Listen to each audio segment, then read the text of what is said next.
You got 7 minutes. Stay focused. The art in here is worth millions. What's happening? Come in! It won't open! Wait! Before we get started, please hit that subscribe button right at the bottom. Inside, I don't know who's directing it, but let's just go here. It's this guy. Yeah, it's that guy that directed it. But it stars Willem Defoe.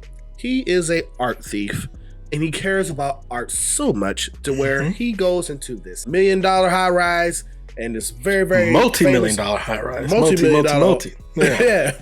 And it's in New York City. This person that owns this high rise has a particular high-tech security system. And he gets locked inside. And I gotta tell you, I was bored in this film. I will say there was some interesting imagery in this. I always hark back to what you were talking about with Leonardo DiCaprio and overacting.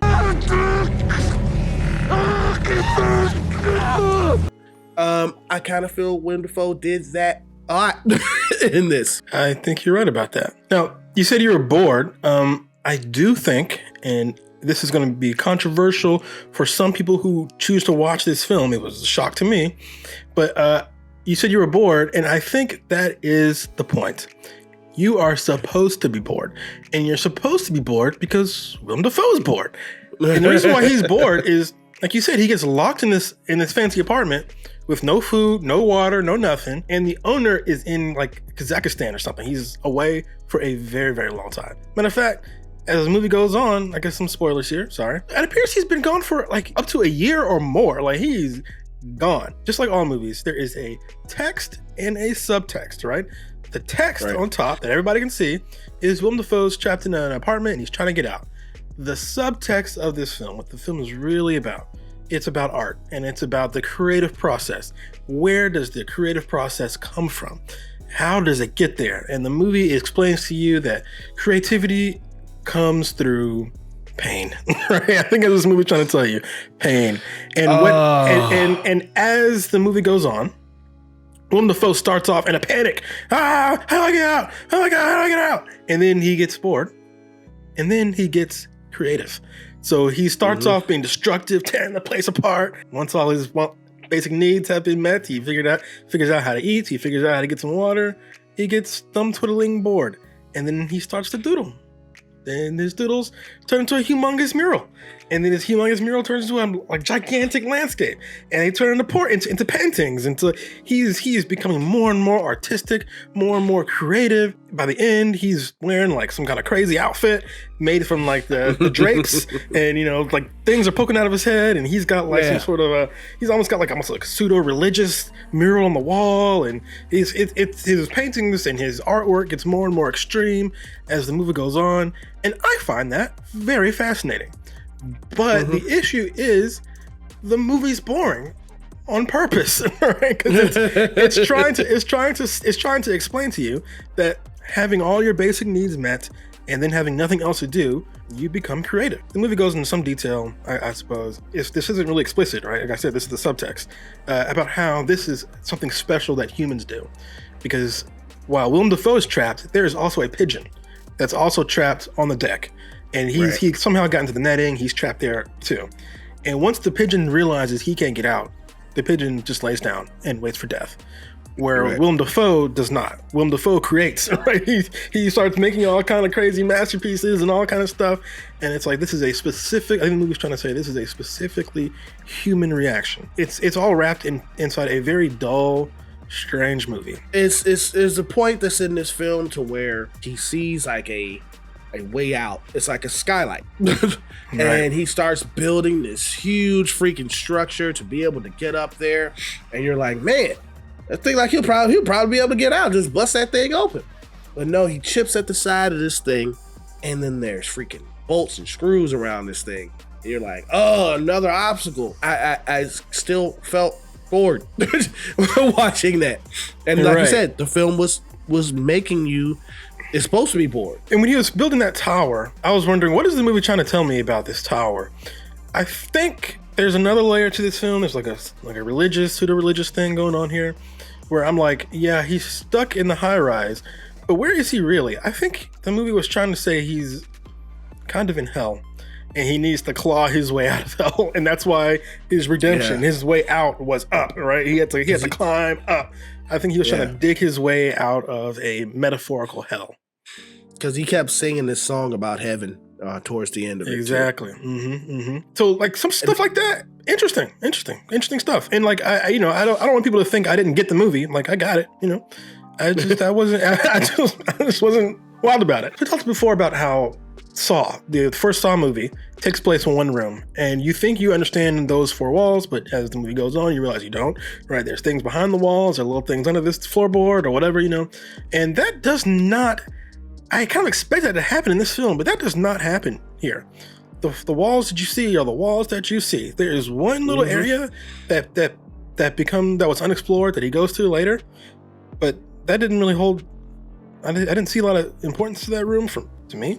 So it's just the room was just there to prove that the painting that he was looking for was hidden in there. Was there all along, right? The thing is, and by the time he gets to the painting, he didn't really care anymore, right?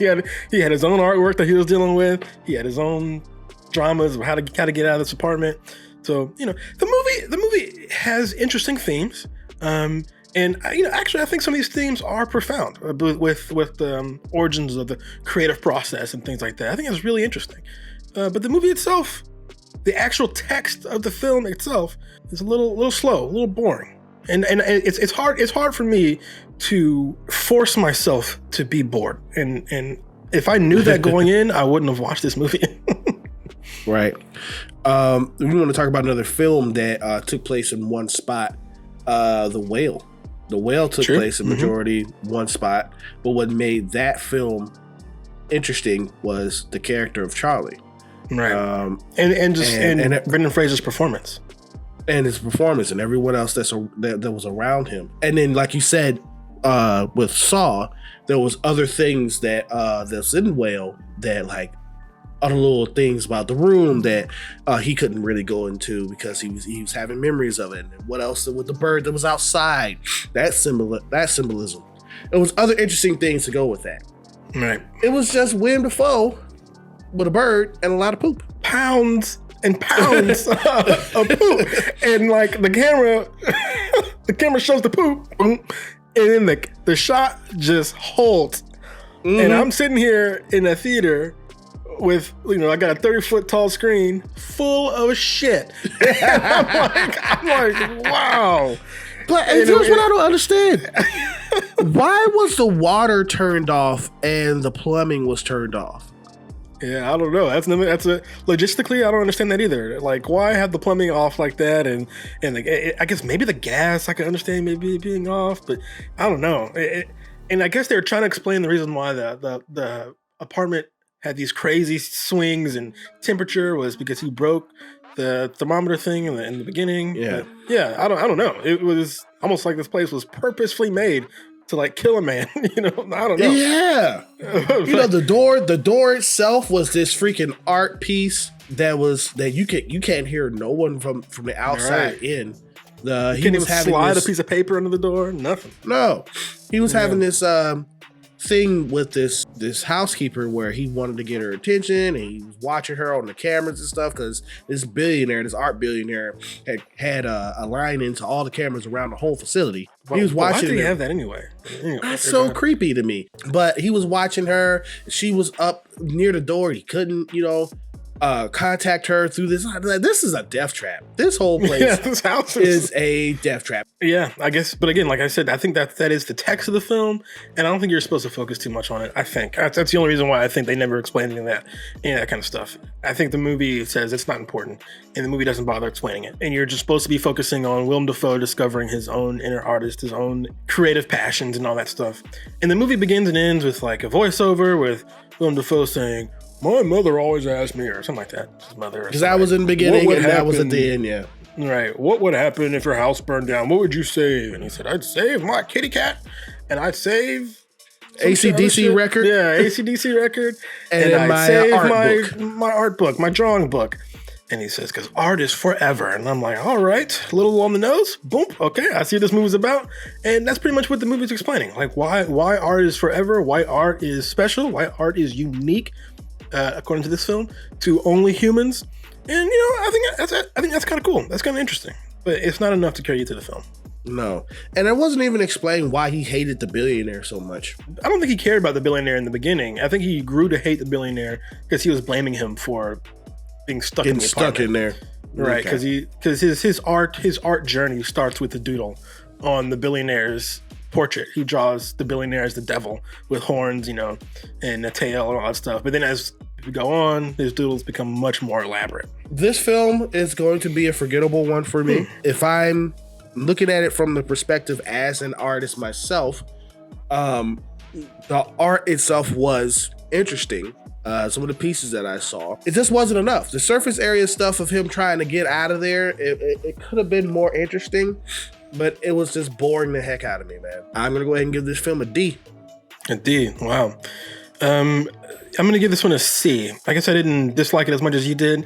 I did like its contemplation on art and the origins of art and where artistic inspiration comes from. Like I did like that a lot. But I pay money to these movies to be entertained. You wasted my money. I would like to be entertained in your film.